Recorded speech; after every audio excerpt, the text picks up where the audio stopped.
The defending world champion Golden State Warriors are headed back to the finals to take on again the Cleveland Cavaliers. This is what it's about. Cleveland and LeBron, it's a great challenge. We're better built to start the finals than we were last year. It's not a headline, that's obvious. They've definitely never seen a 73-win team down 3-1. Let's continue to do the things that they haven't seen and that they'll never give us a chance to do.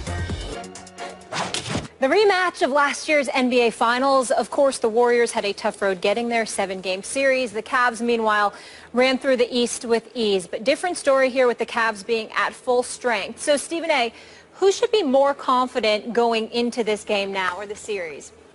Me personally, I think it should be the Cleveland Cavaliers. I feel that way because of a couple of reasons. Number one, they're fully loaded this year. They were not last year. Number two, they remember what LeBron did last year without them. Now they have him back, and he's looked at times better this year than he even did last year. And number three, Golden State looks formidable. They look more vulnerable than they did last year. Their defense is not what it used to be.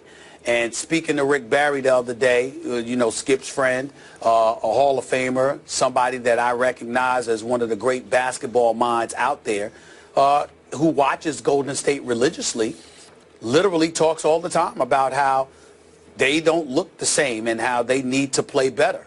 There's no doubt that Golden State should be the favorite. It's because you believe that they won't continue to play the way that they struggled in the last series and at times in the previous series in the postseason. You know that if they bring their A game, they could beat anybody, and they should beat the Cleveland Cavaliers. But if you're Cleveland, seeing the vulnerability that they've displayed, particularly on the defensive end of the floor, combined with the fact that even though Steph Curry has poured it on at times, consistently from quarter to quarter, game to game, he hasn't been the Steph Curry we saw during the regular season. When you combine all of those things with what you're seeing from Cleveland, the multitude of three-point shooters, the flexibility in their lineup, being able to go big with the Tristan Thompsons of the world, being able to go small and having Kevin Love and Channing Frye out on the court with a LeBron James, which, by the way, isn't that small, having an offensive firepower of a lineup with J.R. Smith and Kyrie Irving to go along with Frye, Love, and LeBron, the flexibility that you're able to put out there offensively as well as defensively. I definitely think that Cleveland has every reason to be confident, even more so than they obviously did during the season, and particularly last year without having Love and Kyrie. We don't confer before these shows, and I want you to know that I wrote this down right after our morning meeting when I was just going over some thoughts in my head. I am completely with you. I'm surprised by your answer. I thought you would say Warriors. Not that I wanted to argue with you, but right away, I thought the Cavs should be more confident for every reason you just made, and then some. The Cavs are healthy. They are rested. They had a very easy path to the finals. And meanwhile, we all know, I don't know exactly to what degree, but Steph's got an issue with his knee.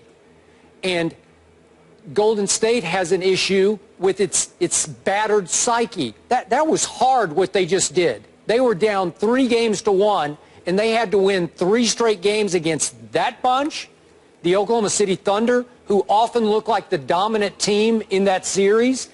That takes a lot out of you physically and emotionally as you run up now to Game 1 of the NBA Finals. I think it's going to be hard for Golden State to get back up to that highest level that they played Game 7 at for the Game 1. In fact, I think Game 1 is very stealable for LeBron and company. And I'm with you.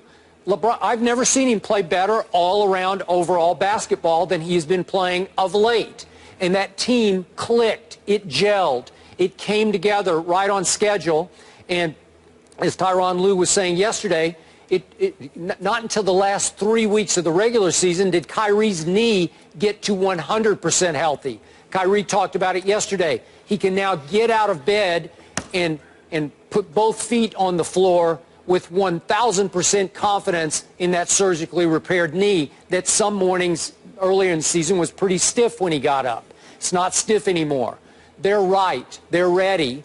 And because of that, because they looked overmatched at times against the Oklahoma City Thunder, I'm not sure their confidence is at the highest level right now, except for that little number 30's confidence. That's the guy. But it took Klay Thompson making a record number of threes to save their season, and then it took Steph, vintage greatness, almost Jordan-esque, if I may, greatness, to save their season. Well, I don't know if that bodes well for great confidence going forward.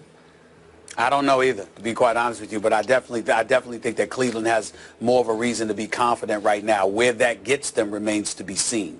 But I definitely think that they have reason to be more confident now. All right, we'll find out tomorrow. We step aside from the NBA Finals for a moment. So Rex Ryan inherited a tremendous Bills defense, and they took a step back with Rex at the helm. How much pressure is on the Bills this season? That is the discussion when we come back. Stay here. There's been a lot of talk out of Buffalo, and the Ryans aren't holding any punches heading into 2016. So speaking to Monday Morning Quarterback, Rex Ryan calling out former Bill Mario Williams for not being the only team player while with the Bills. So he said, yeah, but he's making $17 million. Guess what? It wasn't going to happen. Now look with some of the comments. Do I really wish him well? Not really. So, Skip, lots of talk from the team who's had the longest playoff drought in the NFL for 16 years. Yep. How much pressure is on the Bills? Stephen A., I say going into next year, huge pressure on both Rex and now Rob Ryan as his sort of associate coach in charge of defense. I'm going to say hot seat pressure because these guys, these twin brothers, they become the dynamic duo of quotes. They're both quote machines. We love that in this business. But I think they've both talked a better game of late than they have coached. And I look at what Rob did or didn't do in New Orleans. Obviously, he had come from Dallas, where that last year in Dallas, they ranked 24th in points allowed and had some absolute debacles. Then he goes to New Orleans and had the one big year where they ranked 4th. And then the next 2 years, 31st and 31st. Not great. Now, Rob's excuse to Monday Morning Quarterback was that the Seattle scheme was forced on him from above. I don't know if he meant from the GM or the head coach or whatever, but that he was forced to change the scheme that had worked his first year in New Orleans. I don't know about that, but that's his story, sticking to it. And then we look at what Rex has done or hasn't done since his AFC Championship game visits with the Jets. Starting in 2011, he went 8-8, 6-10, 8-8, 4-12. Then his first year, last year in Buffalo, 8-8. It's not very good. Get you fired. Did get him fired with the Jets finally. And I would say that he's starting to be on the hot seat in Buffalo because they do have talent on that team. And now we'll see if that defense can start playing Ryan-esque defense. Can it start living up to its head coach and now its defensive coordinator, the Ryan twins? I think they're both on the hot seat going forward. Well, let's be more accurate with it. They should be on the hot seat.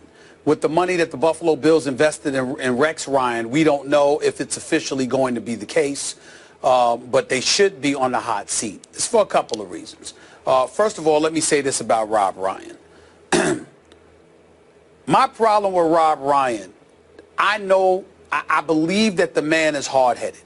First of all, when you look like a straight vagrant off the street half the time because you can't even get a damn haircut, you would have had a head coaching job if you looked the part. I know that's crazy to say, but it's entirely possible. Yep. You have to look the part. Presentation matters. I don't think it's crazy either. And if presentation matters with the players, you know good and well it needs to matter with the coach. So the fact that he's never addressed that and he's so hard-headed when it comes to that, one could easily surmise that he was probably hard-headed when it came to listening to his boss, Sean Payton. He might have done so, but done so begrudgingly, which may have something to do with the fact that he had the 31st ranked defense the last 2 years, and he got booted out of New Orleans. So let's be clear about that.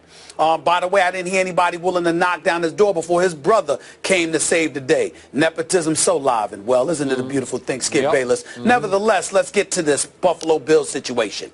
I'm going to tell you the biggest reason why Rex Ryan needs to be on the hot seat. It's because of your offense. Your offense is led. You now have a quarterback One would argue he didn't have that in all his years in New York, first with Mark Sanchez, then Geno Smith. Okay? Secondly, you have Tyrod Taylor, because we know this.